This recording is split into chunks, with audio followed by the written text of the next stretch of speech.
Benton, Tennessee is a quaint town with barely 1,500 residents.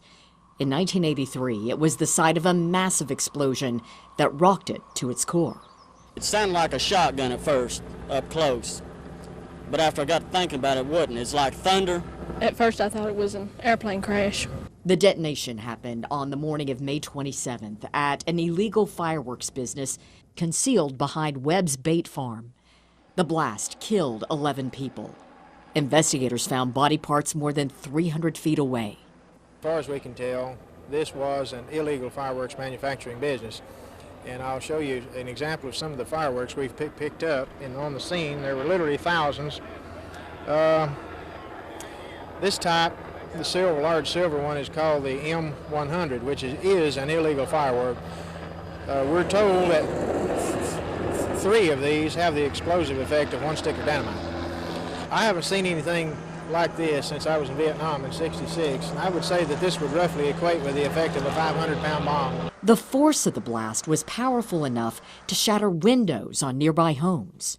It's like a big blast, and the house went to shattering like it's going to come in on me. And that noise just kept holding. You see, it just kept going on. It didn't quit. The illegal fireworks operation was so well concealed that even people who frequently bought bait from the farm didn't know about it. The explosion was heard and felt up to 18 miles away. Area residents say it's the worst disaster Polk County has ever seen. During the investigation, authorities discovered the explosion happened in an area where people were making flash powder for the fireworks. The flash powder that you're dealing with here detonates at about 19,000 feet per second. And if the people that were working in here knew what they were dealing with, they'd be too nervous to work. Arson investigators say they'll probably never know exactly how the powder was ignited because the only man that knows that is dead. The owner of the bait shop and the fireworks operation was 30-year-old Dan Lee Webb. He was delivering his fireworks out of town when the explosion happened. But in the days after, he turned himself in to authorities. Webb was charged with 11 counts of manslaughter. Most of the people killed were his relatives. Webb posted a $150,000 bond, and a trial was set. The Polk County grand jury could return an indictment as soon as October, and that would mean a February trial date for Dan Lee Webb.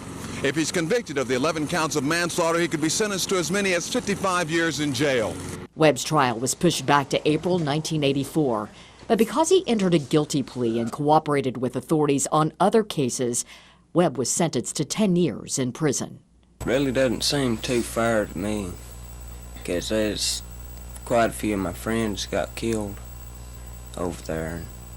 I think he should have served more time than what he is. This is all that remains of Webb's Bait Farm and the fireworks that were once manufactured here. As you can see, the site really hasn't been touched since the May explosion.